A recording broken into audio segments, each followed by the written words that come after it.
Muy buenos días. En primer lugar me presento, mi nombre es Ronnie Márquez, estudiante de la carrera de Ingeniería Industrial de la Universidad Indoamérica del Ecuador.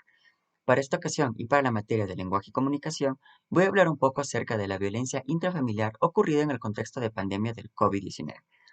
En primer lugar, podemos iniciar alegando que el estado de emergencia sanitaria por la pandemia surge el 19 de marzo del 2009, lo cual conlleva tomar medidas de confinamiento obligatorio para todos los ciudadanos. Dicho confinamiento aumentó exponencialmente los casos de violencia en el núcleo familiar. Sin embargo, al encontrarse en un estado de excepción y por miedo al contagio, muchas de las denuncias no fueron atendidas por parte de las autoridades competentes. La Defensoría del Pueblo nos señala que tan solo en un mes de confinamiento se han registrado 2.700 casos de denuncias de violencia en la familia, de los cuales tan solo 539 fueron atendidos. Esto equivale al 20% de la eficacia de respuesta a estas solicitudes. Debido a la alta tasa de denuncias registradas, esta entidad creó un portal virtual para poder atender las denuncias de una manera más práctica y sin tener que acceder a una unidad de la fragancia. Sin embargo, y en base a los datos proporcionados por una investigación del diario La Hora, el 97% de las causas de violencia intrafamiliar no superaron una investigación previa. La causa principal de la falta de agilidad al momento de procesar las denuncias radica principalmente en que muchos de estos tipos de violencia se encuentran catalogados como contravenciones, que pueden ser leves o graves, que no implican una mayor sentencia para el atacante, quedando así en la impunidad y aumentando un problema social.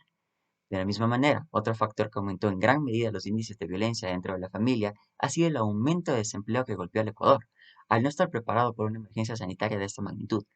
La pandemia del COVID-19 aumentó en gran medida el creciente problema sobre la falta del mercado laboral que existía en el país.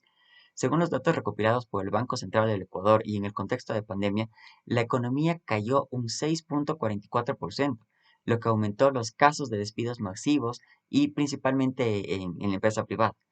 El Ministerio del Trabajo también nos indica que en este periodo del tiempo se perdieron aproximadamente 532.359 plazas de empleo. Esta falta de empleo en el país y la creciente preocupación por la enfermedad causó un efecto de estrés y ansiedad en las familias ecuatorianas. Dicho estrés aumentó en gran medida la forma en la que estos miembros de la familia se canalizaban este estrés, canalizaban esta preocupación, siendo la ira y la violencia la principal forma de canalización para este estrés. Obviamente, según la Defensoría del Pueblo y como lastimosamente era de esperarse, las principales afectadas son las mujeres. Sin embargo, la creciente ola de violencia del núcleo familiar impulsó la creación de fundaciones y grupos de ayuda que otorguen el apoyo necesario a las familias ecuatorianas para poder denunciar y hacer justicia sobre estos casos de ataque, y que obviamente así no queden en impunidad. En el Ecuador, organizaciones que ya existían como Surcuma presentan sus servicios en calidad de apoyo psicológico y jurídico a las personas que hayan recibido casos de violencia dentro de su familia. El acompañamiento no solo se enfoca en las consultas psicológicas de la víctima, sino también en el asesoramiento jurídico de la denuncia respectiva de la agresión. Otros grupos se encuentran creados a medida de la necesidad de apoyo, como se iban presentando, como una organización que se llama Mujeres Vivas, que ayudan al fortalecimiento y el empoderamiento femenino y obviamente al seguimiento de los casos de denuncias de feminicidio y maltrato en contra de la mujer.